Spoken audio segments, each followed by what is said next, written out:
Bismillahirrahmanirrahim. A very warm welcome to all of you in unique pre-FSC online lectures. The best possible solution to interact with all of you during these challenging times and during the period of the virus situation was online classes.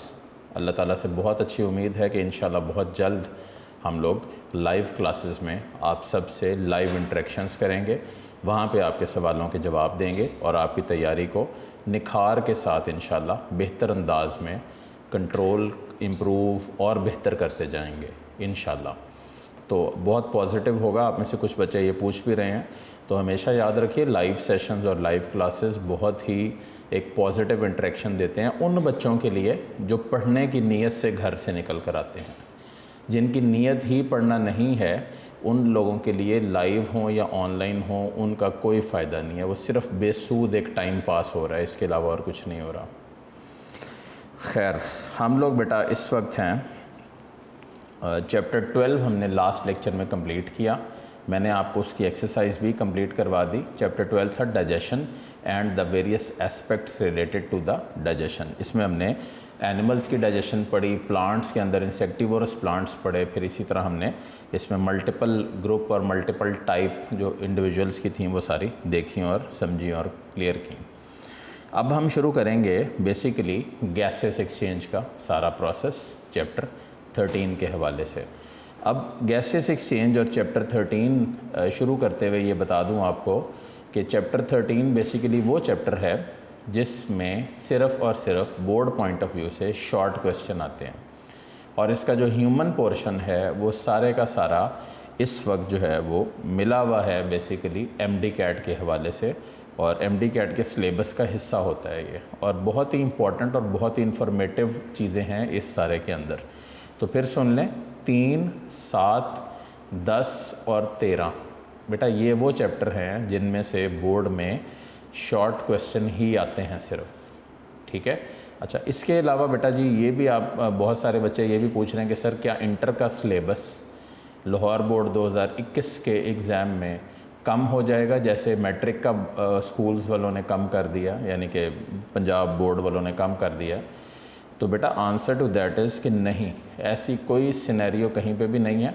अगर ये 15 सितंबर से इससे अगर ये live classes शुरू हो जाती हैं, जो बहुत बेहतर उम्मीद है कि इंशाल्लाह ऐसा होगा, तो फिर सिलेबस कंप्लीट है जो हमने टिल द मई कंप्लीट भी करना है, रिफ़ाइन भी करना है, टेस्ट भी देने हैं, और इंशाल्लाह फिर मई में हमने इसके एग्ज़ाम्स भी देने हैं। अल्लाह से बहुत अच्छी उम्मीद है कि ये जो वायरस सिचुएशन है ये बहुत जल्द अपने अंजाम को पहुंचने वाली है, और इंशाल्लाह पाकिस्तान में बिल्कुल इजी वक्त आने वाला है।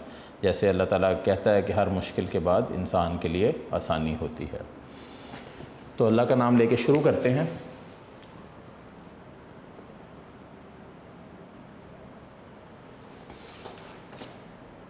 Chapter 13, the name of the chapter is gaseous exchange. अब मुझे ये बताइए, ये आपने मैट्रिक में भी पढ़ा है, इससे पहले भी पढ़ा है, मुझे ये बताइए कि गैसियस एक्सचेंज का मतलब क्या होता है जी। अगर मैं आप में से पूछूं किसी बच्चे से, अवेश के सामने बैठे होते तो अभी मुझे कहते the exchange of gases between an organism and the environment is known as gaseous exchange, ठीक है। अच्छा, अब ये गैसेस एक्सचेंज ज़रूरी क्यों है? उसकी वजह ये है कि गैसेस एक्सचेंज के ऊपर ही सारा रेस्पायरेशन का प्रोसेस डिपेंड कर रहा है, ठीक है। रेस्पायरेशन का मुकम्मल प्रोसेस जो है वो किसके ऊपर डिपेंड कर रहा है? गैसेस एक्सचेंज के ऊपर। सो ये क्या है? Exchange of gases. कौन सी मेन? अच्छा, ये भी बच्चे बहुत कॉमन सवाल पूछते हैं कि क्या जब हम नाक के थ्रू हवा का इंटेक करते हैं तो क्या उस हवा में सिर्फ हम नाक के अंदर ही ऑक्सीजन और CO2 अंदर ले जाते हैं, बाकी नाइट्रोजन बाहर रह जाती है? कॉमन सवाल है ये जो आप बच्चे पूछते हैं। तो इसका जवाब भी बहुत सिंपल है, नोट कर लीजिए। ऐसे जब करते हैं, ऐसे एक्सहेल आउट करते हैं, देखें तो इसमें क्या होता है कि अल्लाह ने आपकी नाक में किसी किस्म का कोई भी फ़िल्टर नहीं लगाया हुआ। वो फिल्ट्रेशन का कोई ऐसा प्रोसेस नहीं है जो नाक के थ्रू चल रहा है, या ऐसा कोई निज़ाम है, या ऐसी कोई बात है, राइट। तो अब जब आप इनहेल करते हो तो नाइट्रोजन भी जो 79% है एयर का, वो भी इनहेल होती है, लेकिन एज सच उसका इस्तेमाल कोई नहीं है। तो क्या मतलब है कि जैसे वो अंदर जाती है उसी वॉल्यूम से वो बाहर आ जाती है, कोई उसकी परसेंटेज के ऊपर डिफरेंस नहीं पड़ता। तो डिफरेंस किसके ऊपर पड़ेगा, इंस्पायर्ड और एक्सपायर्ड एयर में। मैंने वर्ड यूज़ किया इंस्पायर्ड, इसको कहते हैं इंस्पायरेशन या इनहेलिंग। डीप ब्रेथ्स 15 से 20 डीप ब्रेथ्स डेली लेने चाहिए, डेली। बेस्ट टाइम सुबह मॉर्निंग वॉक के बाद 15 से 20 जो ब्रेथ्स हैं उनको लाजमी इनटेक करना चाहिए, लाजमी, ठीक है। अच्छा, so here we are on to the gaseous exchange topic, and now we are starting with what? We are starting with respiration. अच्छा बेटे, रेस्पायरेशन जो है अकॉर्डिंग टू योर बुक, मैं बेटे आपको सिर्फ अभी शॉर्ट क्वेश्चन शुरू करवाए हैं। पहला शॉर्ट क्वेश्चन आपको करवाया गैसेस एक्सचेंज का।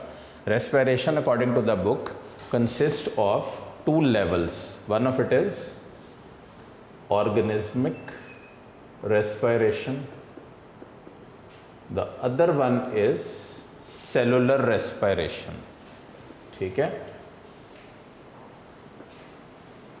अच्छा बेटे, ये जो ऑर्गेनिज्मिक रेस्पायरेशन है, इस ऑर्गेनिज्मिक रेस्पायरेशन को बेसिकली हम बोलते हैं ब्रीथिंग या वेंटिलेशन, ठीक है।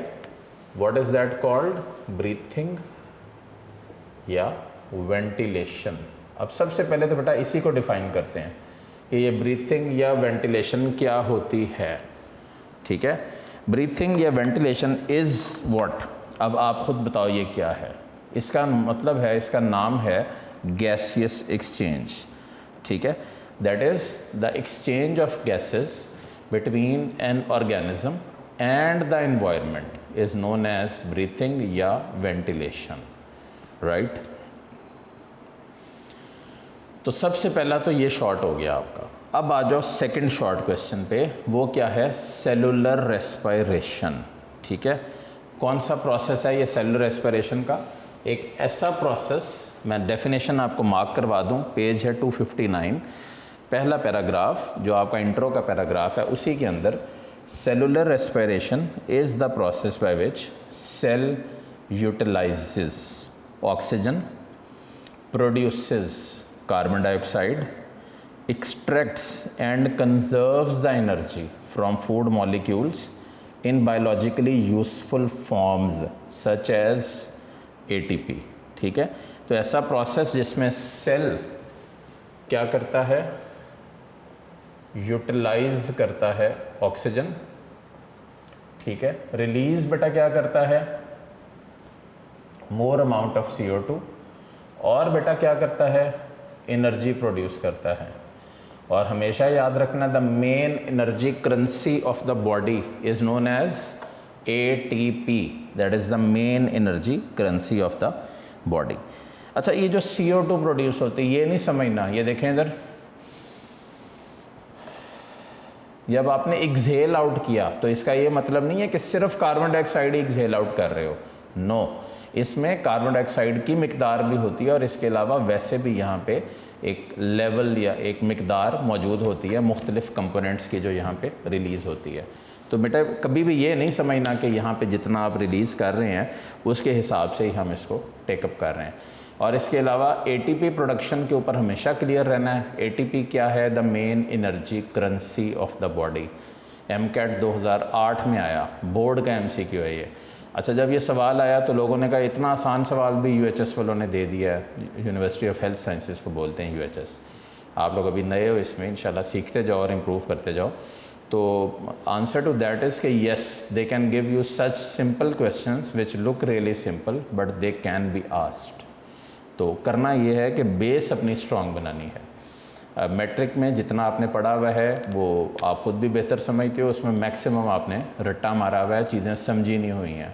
तो ये वक्त है एक इंटायरली डिफरेंट सिनेरियो है। और ये भी मैं बता दूं, किसी के मैट्रिक में 1000+ मार्क्स हैं, वेरी गुड, लेकिन वो 1000+ मार्क्स ये गारंटी नहीं है कि उस बच्चे के इंटर में भी 1000+ मार्क्स ही आएंगे। ये याद रखना, ये ना समझ लेना कि अगर आपके मैट्रिक में इतने मार्क्स आए हैं तो आपके इंटर में भी इतने ही नंबर आएंगे, ज़रूरी नहीं है बेटा ये, राइट, ठीक है, याद रखिएगा।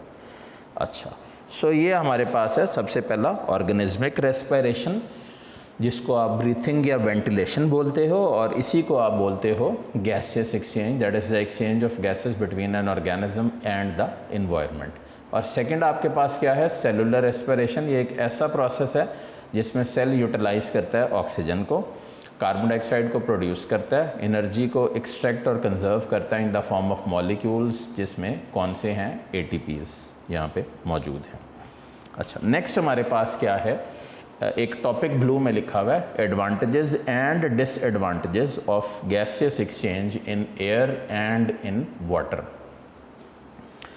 अच्छा, पहला MCQ यहाँ पे मार्क करिए, ये चैप्टर में साथ साथ रीडिंग भी होगी, राइट, ये बात ध्यान में रखिएगा। ये चैप्टर अब थ्योरी के चैप्टर्स हैं, 13वें के बाद इंशाल्लाह 10वां शुरू करेंगे, फिर 11वां करेंगे, और इस सिनेरियो के अंदर आगे लेके चलेंगे इसको। तो exchange of gases during organismic respiration is carried out only by, पहला वर्ड यहाँ पे आ गया, तो ये MCQ है, exchange of gases is carried out by diffusion. अब मुझे ये बताइए, what is diffusion? The movement of molecules from an area of higher concentration to an area of lower concentration along the concentration gradient. Matric में रट्टे मारते हैं आप इसको, फिर भी एक दफ़ा सुन लें और नोट कर लें। 3 चीज़ें यहाँ पे इंपॉर्टेंट हैं डिफ्यूजन के अंदर। क्या? मूवमेंट, पहला वर्ड हो गया, इसका मतलब मूव कर रहे हैं मॉलिक्यूल्स, कहाँ से कहाँ, हायर टू लोअर रीजन में, राइट। किसके थ्रू, कैसे? वर्ड बड़ा इंपॉर्टेंट है, अलोंग द कंसंट्रेशन ग्रेडियंट। ये बेटा क्या होता है? Gradient, difference of the concentration. Along the concentration gradient से क्या मतलब है कि अलोंग इट इसकी मूवमेंट हो रही है। अच्छा, अब मुझे ये ज़रा गौर करिए इसके ऊपर, इस सारे के ऊपर। तो आप ये समझते हैं अलोंग द कंसंट्रेशन ग्रेडियंट का मतलब भी आपको समझ आ गया, सारा प्रोसेस भी पता लग गया। इसको कॉमन लफ्ज़ों में किस तरह समझेंगे? आपने टैंकी भर लिया, ऊपर टैंकी लगाई हुई है छत के ऊपर। पहले ये बताएं छत के ऊपर क्यों लगाई हुई है? ज़मीन के ऊपर रख के क्यों नहीं पानी हासिल कर सकते? कॉमन जवाब इसका दूँ, अगर ज़मीन के ऊपर ही पानी स्टोर कर लोगे तो डेफिनेटली जल्दी स्टोर हो जाएगा, लेकिन क्या है कि उसको वॉशरूम्स तक या किचन तक या टूटियों तक पहुंचाने के लिए भी एक मोटर की ज़रूरत पड़ेगी। इसका मतलब लोअर से हायर कंसंट्रेशन की तरफ जब चीज़ जाती है तो एनर्जी इस्तेमाल होती है, और हायर से बेटा लोअर की तरफ जब चीज़ आती है तो एनर्जी इस्तेमाल नहीं होती, एनर्जी के बग़ैर वो मूवमेंट होती है। तो डिफ्यूजन के साथ एक और वर्ड बड़ा लिंक होके हम पढ़ते और पढ़ाते हैं। अब आपकी बेस बना रहा हूँ मैं इस वक्त, आगे एंटी टेस्ट में भी ये चीज़ें काम आएंगी आपको। डिफ्यूजन को बेटा बोलते हैं पैसिव ट्रांसपोर्ट। क्या मतलब? एक ऐसा तरीक़ेकार है ट्रांसपोर्ट का जो हायर से लोअर कंसंट्रेशन की तरफ मूवमेंट को शो कर रहा है, और किसी भी अंदाज के अंदर ये मूवमेंट और ट्रांसपोर्ट नहीं हो रहा। क्लियर हो गया मेरे बच्चों को? तो ये पहला पॉइंट था। Second line, respiratory gases are exchanged between body fluids and outside medium which may be water or air। तो क्या कह रहा है कि रेस्पिरेटरी गैसेस का जो एक्सचेंज है वो किसके दरमियान में होता है? बॉडी फ्लूइड्स के दरमियान। देखो बॉडी फ्लूइड क्या होगा? Watery medium. अच्छा, एक और भी सवाल बच्चे कॉमनली पूछते हैं, क्या हमारे जिस्म में कहीं पे हवा होती है? Apart from the large intestine जहाँ पे गैस कुछ ट्रैप अप हो सकती है, there is no air in the circulatory system. Keep it in your mind always. अगर इंसान सिर्फ़ और सिर्फ किसी को हवा से भरा हुआ इंजेक्शन ही लगा दे, सिर्फ हवा से भरा हुआ इंजेक्शन, तो वो बेचारा सरवाइव ना कर सके। इसका क्या मतलब है कि उसको एयर एम्बोलिज्म हो जाएगा। क्या हो जाएगा बेटा? Air embolism. वो क्या होता है? इनट्रैपमेंट ऑफ द एयर। ठीक है, हवा फंस जाएगी, उसको आप एयर एम्बोलिज्म का नाम देंगे।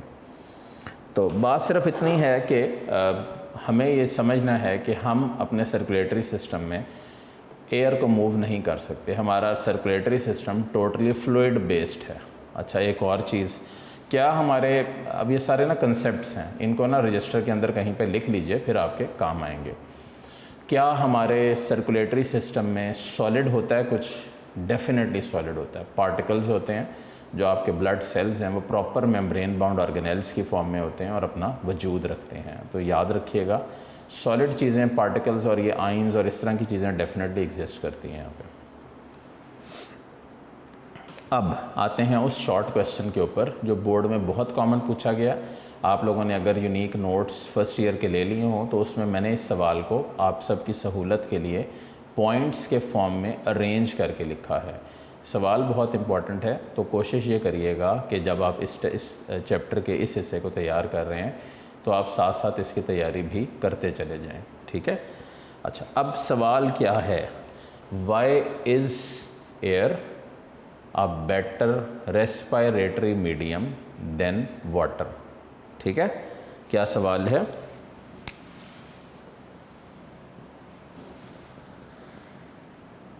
एयर बेटर रेस्पिरेटरी मीडियम किसके मुकाबले में? Than water. ये है बेटा सवाल। इस सवाल के ऊपर अब डिस्कशन है और इसी सवाल के ऊपर हम जो है इसको अब देखते हैं और इसको क्लियर करते हैं। पहली बात, मैं पॉइंट्स बनवा दूं बुक के अंदर भी और पॉइंट्स यहाँ पे नोट भी कर लें। Number 1, second paragraph, the oxygen content of air is much higher than the oxygen content of equal volume of water. पहला पॉइंट ये हो गया, oxygen content of air higher. ठीक है, मैं इसलिए लिख रहा हूँ कि आपको ये की वर्ड्स यहाँ पे समझ आ जाएं, ठीक है। तो जो ऑक्सीजन कंटेंट है एयर का वो कितने परसेंट है बताएं? 21%। और as compare to that water का ऑक्सीजन कंटेंट कम है, ठीक है, याद रहेगा। Second, a litre of water can not contain even 10 ml of oxygen, whereas oxygen content of fresh air is about 200 ml per liter। ठीक है, तो जो लीटर, नंबर 2 पॉइंट क्या होगा, लीटर ऑफ वाटर का कितना है, इवन 10 ml से लेस ऑक्सीजन ये कैरी करता है। बट अगर आप यही लीटर ऑफ एयर का देखो तो it will be around 200 ml। अब जज करो, ये वैसे भी बोर्ड के MCQs हैं, अब इन MCQs में से जज करो कि बेहतर ऑप्शन किसकी है, बताओ। बेहतर ऑप्शन बेटे किसकी होगी? डेफिनेटली एयर की। नेक्स्ट पॉइंट,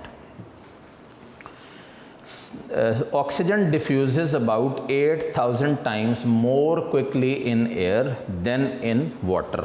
तो ये नेक्स्ट पॉइंट होगा, क्या? Oxygen diffuses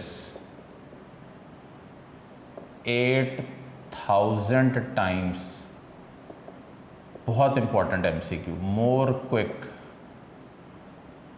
in air as compare to water, right.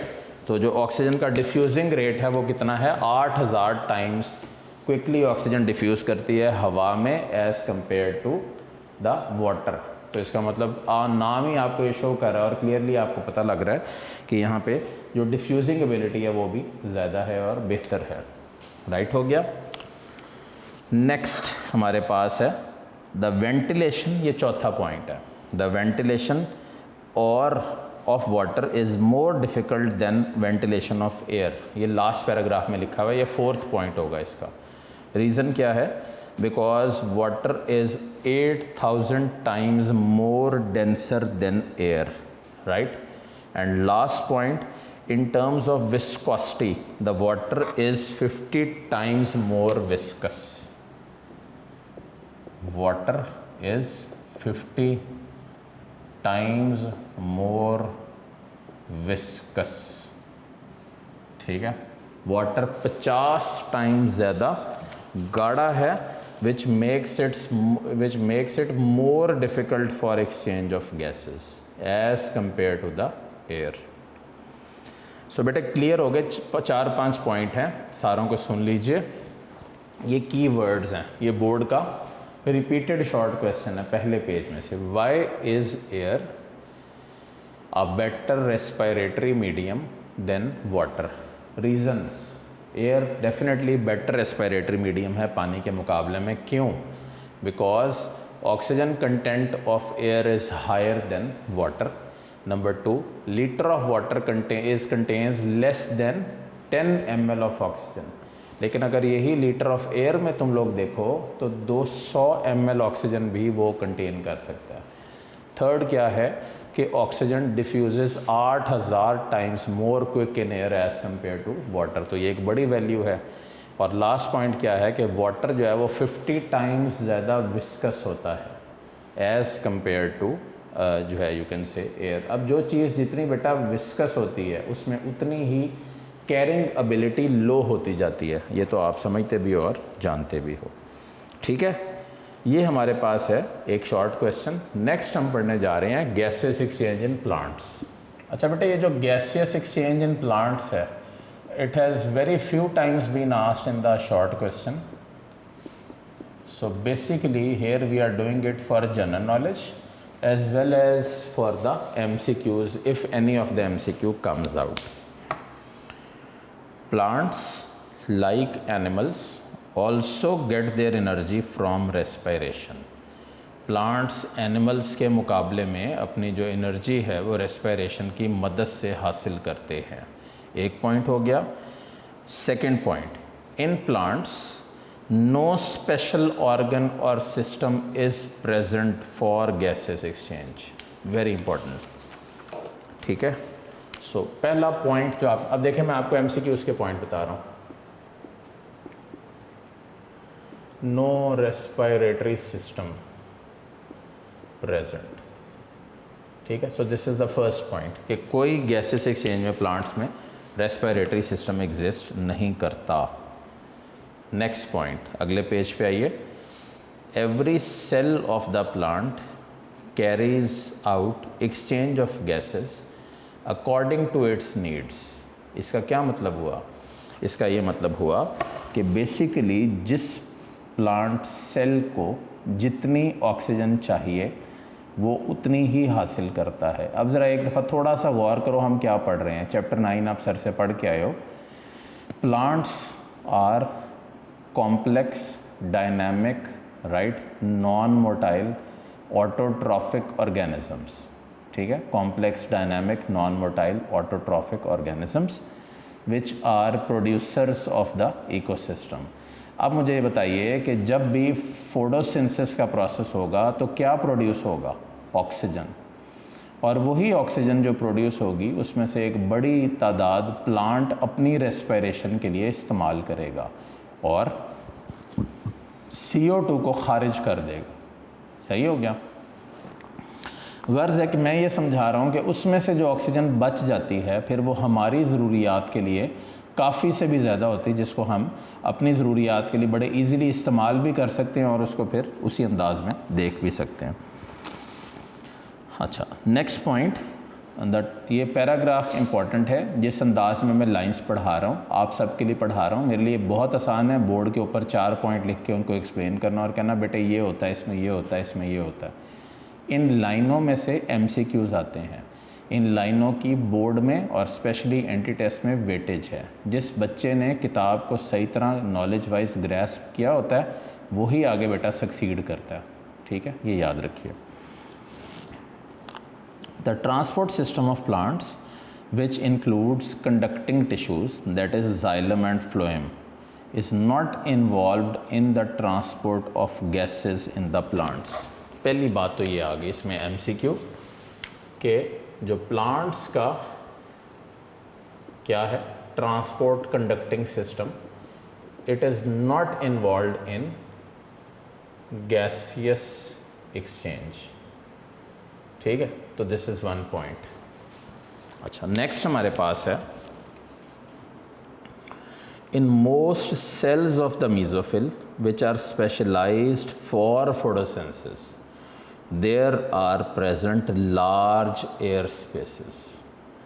so mesophyll cells जो स्पेशलाइज्ड होते हैं फोटोसिंथेसिस के लिए, यहाँ पे लार्ज एयर स्पेसेस मौजूद होती हैं। अब मैं दिखा भी दूँ आपको, जब आप एक लीफ को देखते हो, ये दिस इज से for example this is leaf,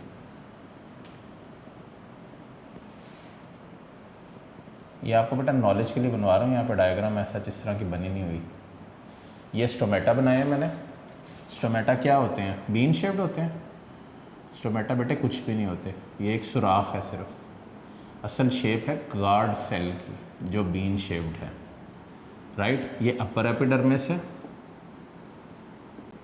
ये लोअर एपिडर्मिस है, right. This is upper epidermis and this is lower epidermis, right हो गया।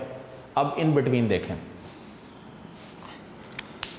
यहाँ पे लोअर एपिडर्मिस पे if I can make it for you, guard cells और stomata की तादाद बहुत ज़्यादा होती है।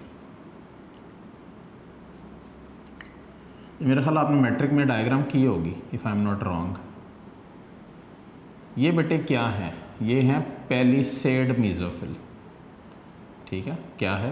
Palisade mesophyll. और इसके नीचे बिखरा हुआ मीज़ोफिल होता है which is arranged in various angles like this। इसको बेटा बोलते हैं spongy mesophyll, right, spongy mesophyll. ठीक हो गया। स्पॉन्जी मीज़ोफिल के अंदर अगर आप देखो तो बहुत जगहों पे गैप्स मौजूद हैं। इन गैप्स को बोलते हैं एयर स्पेसेस। अगर मैं आपको नॉलेज वाइज बताऊं और चैप्टर 14 को यहाँ पे लिंक करूं तो air spaces makeup 40% of the volume of the leaf. कितने परसेंट? 40%, याद रखिएगा। ठीक है। So which of the following is directly involve in gases exchange? The answer to that is air spaces. फिर कहता है stomata are the main sites of gases exchange. That is also a very good MCQ। Stomata होते क्या हैं? Minute pore like openings, ठीक है, which are present in leaves and young stem. किस में होते हैं स्टोमेटा? लीफ में और यंग स्टेम में, ठीक है। एंड किस में इन्वॉल्व है? गैसेस एक्सचेंज के अंदर इनका बेसिक इन्वॉल्वमेंट है। Land plants get their oxygen directly from air which enters through stomata, ठीक है। enormous number of stomata are present on the leaves। बड़ी तादाद में स्टोमेटा जो हैं वो लीव्स के ऊपर मौजूद होते हैं। अब आगे क्या कह रहा है? It is estimated that there are 12,000 stomata per square centimetre of leaf surface in tobacco plant. मैं ये MCQ इसलिए यहाँ पे लिख रहा हूँ बिकॉज ये MCQ कई अंदाज में और कई दफ़ा पूछा गया है। पर स्क्वायर सेंटीमीटर, ठीक है, ऑफ टोबैको, तंबाकू के लीफ के ऊपर ये 12,000 स्टोमेटा होते हैं। अभी ऐसा हमको लॉन्ग क्वेश्चन नहीं पढ़ रहे, कामली सुनिए और जानिए और इम्प्रूव कीजिए। फिर क्या कहता है कि इन ओल्डर स्टेम्स कॉक टिश्यू इज प्रेजेंट। और कॉक टिश्यू, कॉक आपने पढ़ा ही है ओल्ड स्टेम्स में, मैं यहाँ पे मेंशन कर दूँ, ठीक है। ओल्ड स्टेम्स में कॉक टिश्यू होता है जिसके अंदर स्पेशल पोर्स होते हैं जिनको बोलते हैं lenticels. They are present in bark of the stem, ठीक है, ये बार्क में मौजूद होते हैं। अच्छा, ये भी एक मार्क कर लीजिए पॉइंट। इसके अलावा 12,000 स्क्वायर सेंटीमीटर वाला भी मार्क कर लीजिए। The stomata lead to intercellular spaces। the air spaces are comparable to honeycomb। what is that? शहद की मक्खियों का छत्ता, ठीक है। These air spaces comprise up to 40% of total volume of the leaf. ठीक है, mark it. This is a very good MCQ. अच्छा, exchange of gases, last points, between the moist surface of mesophyll leaves या cells takes place promptly. Promptly का क्या मतलब होता है? एक swift mode के अंदर चल रहा होता है. The roots of the land plants get their oxygen from air existing in the spaces between soil particles. और लास्ट पॉइंट इसमें हमारे पास क्या है कि एक्वेटिक प्लांट्स बेसिकली वो प्लांट्स जो वाटर में रह रहे हैं, they get their oxygen by the process of diffusion from क्या? Aquatic water, right? They get their oxygen by the process of diffusion from dissolved oxygen जो पानी के अंदर मौजूद है. बेटे ये आज हमने कुछ पढ़ा है थोड़ा सा. मैं आपको नेक्स्ट लेक्चर में इंशाल्लाह ये दोबारा एक दफ़ा गाइड करूँगा कि अभी हमने क्या पढ़ा है, लेकिन क्या करना है कि नेक्स्ट लेक्चर तक पेज 259 की और यहाँ तक जहाँ तक मैंने पढ़ाया है पेज 260 की प्रॉपर रीडिंग करके आना है मेरे पास. मुझे पता लगे कि आपने ये चीज़ें एक प्रॉपर अंदाज में पढ़ी हुई हैं और अब आपको ये सारी चीज़ें आती हैं, राइट? ताकि जब मैं ये रिकैप करूँ सारा तो आपको क्रिस्टल क्लियर हो जाए. ये कोई लॉन्ग क्वेश्चन नहीं है, लेकिन ये किताब है. इस किताब में MCQs हैं और उन MCQs को बेटे करने का तरीक़ेकार यही है कि उन लाइंस को पढ़ के मार्किंग लगा लें. जैसे 12,000 की एक लाइन है, जैसे 40% of the total volume of the leaf एक लाइन है. इस अंदाज में उम्मीद करता हूँ कि आज की इब्तदा में आपको कुछ नॉलेज में इजाफ़ा मिला होगा और अपने आप को इम्प्रूव करने का चांस मिला होगा. पॉजिटिव एटीट्यूड से बैठा करें पढ़ने के लिए और हमेशा गेन करने की कोशिश किया करें. सिर्फ अगर नेगेटिव एटीट्यूड से बैठेंगे और कंसंट्रेशन लेवल नहीं होगा तो कभी भी कोई भी चीज़ समझ नहीं आएगी. अपना बहुत सारा ख्याल रखिए. मेरी तरफ से आप सब के लिए दुआएं हैं. अल्लाह हाफ़िज़.